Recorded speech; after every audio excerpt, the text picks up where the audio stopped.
A Policía Local de Rianxo presentou a campaña de tráfico do Nadal coa que escenificaron un accidente en coche. O obxectivo é concienciar os veciños sobre as consecuencias de consumir alcohol e drogas ao volante. Acción e drama en Rianxo para combater o alcohol e as drogas ao volante. Esa foi a tónica xeral da campaña de Nadal de tráfico presentada no día de onte pola Policía Local, que escenificou o accidente dun coche. O obxectivo da iniciativa é concienciar sobre as consecuencias de consumir alcohol e drogas e conducir baixo os seus efectos. Volvendo aos inicios da campaña, do que foi o inicio desta campaña, que volvemos a unha fotografía.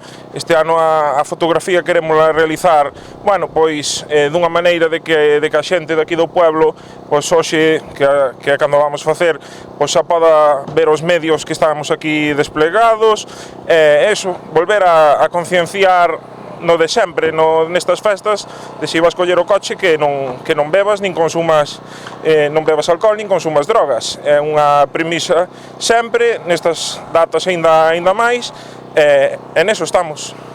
Para levar a cabo a iniciativa fixo falta un gran desplegue de medios con poucos precedentes. Se ben o ano pasado foi dun vídeo, este ano coa fotografía agardan que sexa suficiente para reducir os delitos ao volante e máis nestas datas.